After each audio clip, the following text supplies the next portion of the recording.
नहीं तो फिर लीला होगा कैसे? भगवान धीरे धीरे वजन बढ़ाने लगे। यशोदा मैया समझ गई कि लल्ला ने ज्यादा दूध पी ली है, इसलिए अधिक दूध पिलाएंगे तो पेट बिगड़ जाएगा। पालने में सुला करके चली गई घर का काम करने। तृणावर्त आया और भगवान को लेके उड़ गया। भगवान बोले कि चलो अच्छा मौका है, कम से कम पहली बार ब्रज का दर्शन तो कर ले। इसके कंधे पर बैठे बैठे क्या देखा? ये है छिपी गली, ये है प्रेम गली, ये है मधुमंगल का घर, तो ये है विशाखा का घर। सारे गली मोहल्ले भगवान ने तृणावर्त के कंधे पर बैठे बैठे देख लिया। इसके बाद जब तृणावर्त भगवान को मथुरा की ओर ले जाने लगा तो भगवान ने कहा अच्छा अभी अपना चाल लगाया। भगवान लगे अपने वजन को बढ़ाने। अब तृणावर्त सोचने लगा कि लगता है नंद बाबा के आंगन का कोई मैं पत्थर तो नहीं उठा लिया। भगवान मुस्कुराए कि देखो ये कितना अभागा है, पत्थर में लोग हमें देखते हैं। पत्थर की मूर्त की तो पूजा हम लोग करते हैं, पत्थर में लोग हमें देखते हैं और ये हम में पत्थर देखता है। तो जब हम में पत्थर देखता है तो इसकी मौत पत्थर पर ही होनी चाहिए। भगवान ने कस के दबा दी और तृणावर्त एक पत्थर पर नीचे गिरा, मस्तक फट गया और गोविंदाए नमो नमः हो गया। सुखदेव बाबा कहते हैं परीक्षित एक दिन की बात सुनो। यशोदा मैया स्तनपान करा रही थी और भगवान मुग्ध मन से दुग्धपान किए जा रहे थे। यशोदा मैया सोची कि ज्यादा दूध लल्ला पी लेगा तो पेट खराब हो जाएगा। तो बच्चे को जब माँ स्तन छुड़ाना होता है तो जानते हैं क्या करती है? पैर के तलवा में उंगली से कुलकुली लगाती है। बहुत माँ जानती है इस बात को कि बच्चा जब हंस देगा तो हमें छोड़ देगा। तो यशोदा मैया भी यही करने लगी। भगवान के पैर के तलवा में कुलकुली लगाई और भगवान ने स्तन छोड़ करके खिलखिला के हंस दिए। तो क्या देखती है यशोदा मैया कि लल्ला के मुख में बड़े बड़े पहाड़ हैं, झरने हैं, तालाब है, सूरज है, चंद्रमा है, ब्रह्मा विष्णु महेश सब मुख में है। यशोदा मैया तो घबरा करके आंख बंद कर ली, भगवान ने भी मुख बंद कर लिया और माया का पर्दा भगवान ने डाल दिया। यशोदा मैया को कुछ याद ही नहीं रहा। भगवान ने विराट रूप दिखा दिया यशोदा मैया को कि मैया तू मेरे पेट खराब की चिंता कर रही है, तेरे दूध से सारा विश्व तृप्त हो रहा है, मैया चिंता क्यों करती है? अब भगवान हो गए 1 साल के, साल भर। और एक दिन गर्गाचार्य जी जदुवंशियों के गुरु हैं, गर्गाचार्य जी आए वसुदेव जी के दरवाजे पर। तो वसुदेव जी ने गर्गाचार्य जी का स्वागत किया और इसके बाद वसुदेव जी बोले गुरुजी आप तो जानते हो कि नंद बाबा के यहाँ हमारा 2 छोरा है। रोहिणी भी नंद बाबा के यहाँ ही थी, वसुदेव जी की पत्नी रोहिणी। तो नंद बाबा के यहाँ हमारा 2 छोरा है, लेकिन नंद बाबा अभी तक नामाकरण नहीं किया होगा, नाम नहीं रखा होगा।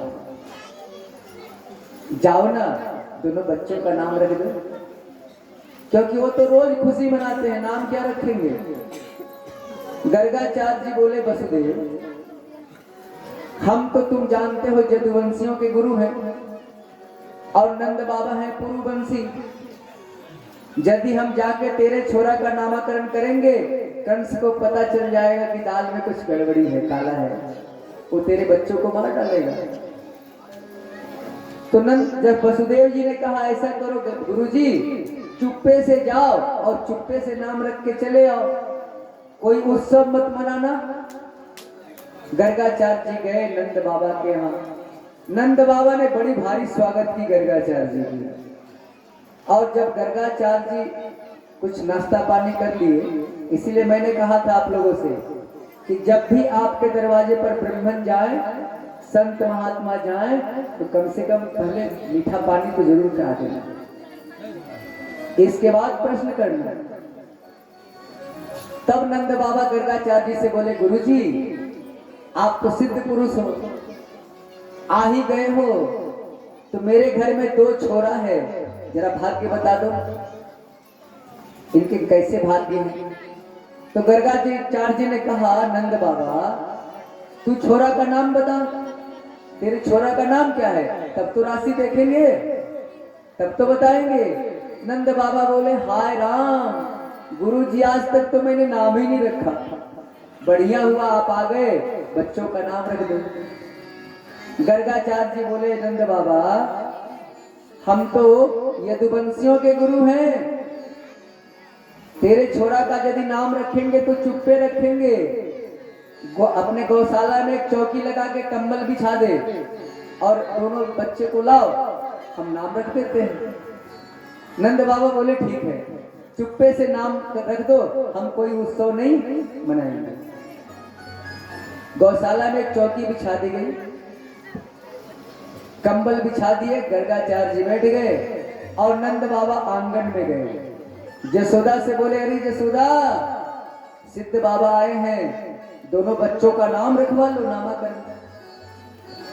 अब रोहिणी जसोदा दोनों को लेके चली, तो रास्ते में जसोदा मैया बोली, बहन रोहिणी हम लोगों को आजमा लेना चाहिए कि ये असली पंडित है कि खड़िया पंडित है। देखो किसी को झट से गुरु मत बना लो और किसी के आगे झट से हाथ मत फैला दो कि बाबा जरा मेरा हाथ देखो। तूने चंदन टीका लाल पीला देखा, रूप के दीवाने हो गए, महात्मा मान लिए, वो तुमको लूट के चला गया। आजकल बहुत नकली हाथ देखने वाले भी हैं, बहुत नकली, खूब लाल पीला कपड़ा पहन के पगड़ी बांध के चश्मा लगा के रहते हैं, झोले में पत्थर उत्थर लेके रखते हैं, जानते कुछ नहीं है। मैं नहीं कहता कि ज्योतिष विद्या गलत है, लेकिन सही ज्योतिष बहुत कम है धरती पर। जानते हैं नकली हाथ देखने वाला 4 बात आपको जरूर बोलेगा, ध्यान देना। जो नकली हाथ देखने वाला होगा, ठगने वाला, आपको 4 बात बोलेगा, माता जी ध्यान दीजिएगा। पहला बात तो सबसे पहले आपका हाथ पकड़ेगा, खूब हाथ को मोड़ मोड़ के देखेगा, चश्मा को हिला हिला के देखेगा, जबकि जानता कुछ नहीं है। फिर देखने के बाद क्या कहेगा आपको, बचपन में आपको चोट लगी होगी,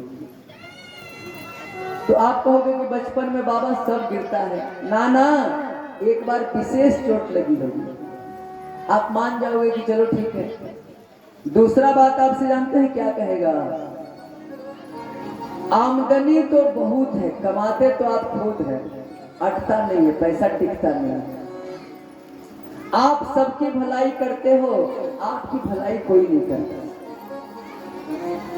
अब देखो इस भौतिकवादी युग में किसी को अट रहा है क्या, विचार करो। इतना बढ़ गया है फैशन, इतनी फरमाइश बढ़ गई कि चाहे 1 लाख 2 लाख महीना कमाने वाले से पूछो, वो बोलेगा कि 10 लाख के कर्जा में है। पहले घर में 1 आदमी कमाता था, 9 आदमी खाता था। उस समय क्या नाम था, नौकरी। नौकरी, एक कमाएगा 9 खाएगा। इसके बाद जब फैशन बढ़ा तो वही नौकरी किस नंबर पर आ गया, घिसक के चाकरी पर। चाकरी, 1 कमाएगा 4 खाएगा। फिर जब थोड़ा फैशन बढ़ा, lipstick powder denting painting chowmein fast food burger, तो वो चाकरी से आ गया कहां, तनख्वाह। तनख्वाह, तो तनख्वाह का अर्थ क्या हुआ, लाख रुपया महीना है, लेकिन केवल अपना और अपनी पत्नी का पेट भरता है। तन तन तन खा।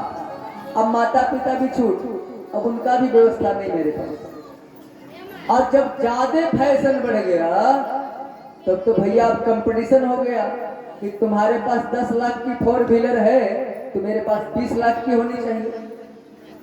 यदि तुम 5,000 की साड़ी पहनी हो नवरात्रि में तो हम 10,000 का पहन के दिखाएंगे, हम किसी से कम नहीं। तुम यदि 500 की लिपस्टिक लगाई हो तो हम 1,000 रुपये की लगाएंगे। कंपटीशन हो गया। तो उस समय तनख्वाह क्या हो गया, वेतन में बदल गया। वेतन, अब एक तन भी नहीं भर रहा है, महीना लाख रुपया वेतन। तो जिसका अपना पेट नहीं भर रहा है वो माता पिता का पेट क्या भरे। तो कह रहे थे कि अब जसोदा और रोहिणी, तो नकली ज्योतिषी के बारे में बता रहे थे आपको। तो तीसरे नंबर पर कहेगा, आप सबकी भला कर रहे हो, आपका भला कोई नहीं करेगा। आप तो समझ जाओगे सही कह रहा। कमाते खूब हो, अटता नहीं है, एक नंबर का ज्योतिष है। तीसरे चौथे नंबर पर क्या कहेगा कि जानते हैं आपके अंदर कुछ पेट की गड़बड़ी रहती है।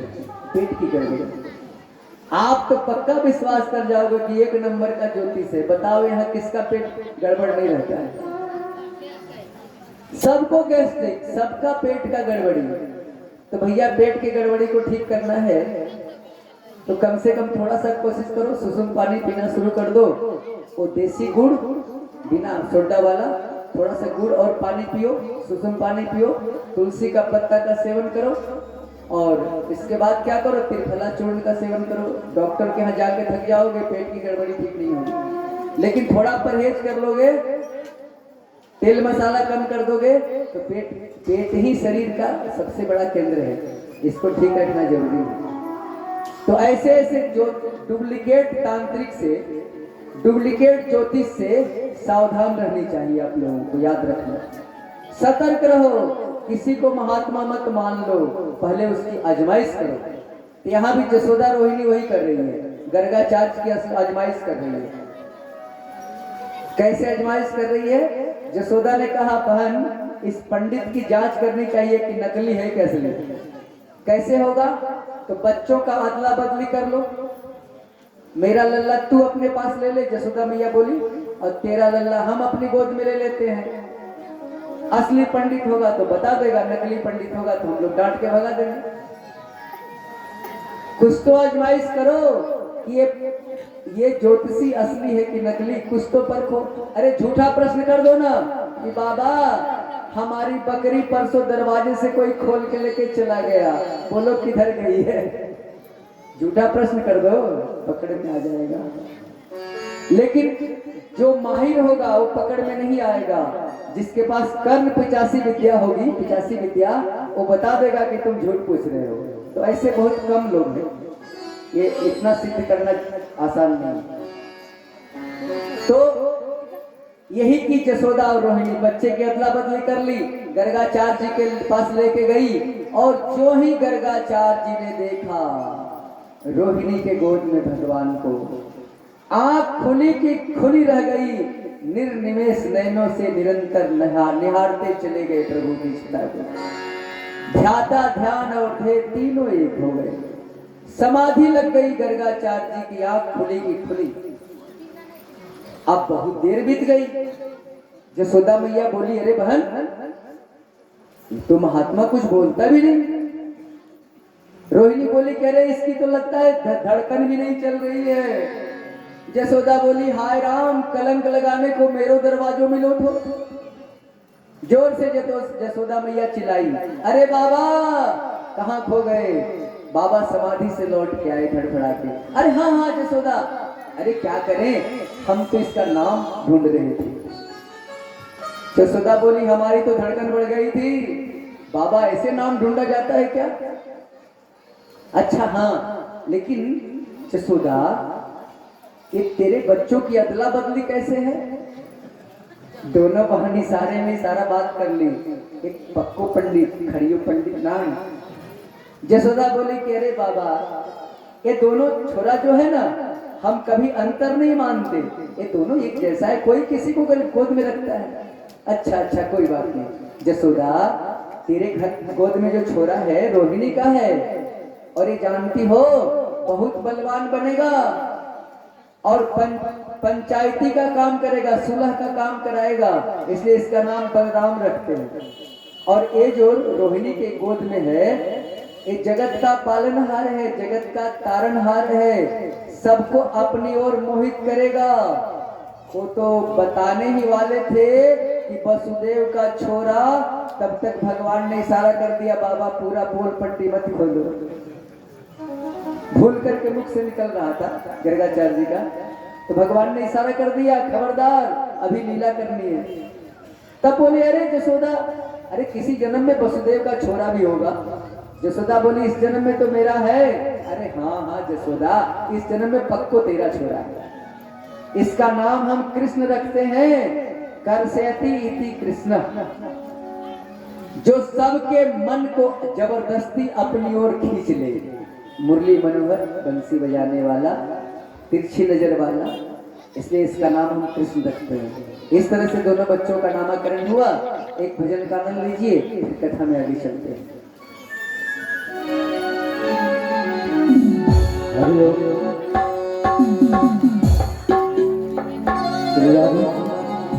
बोले बाबा प्यारे नाथ की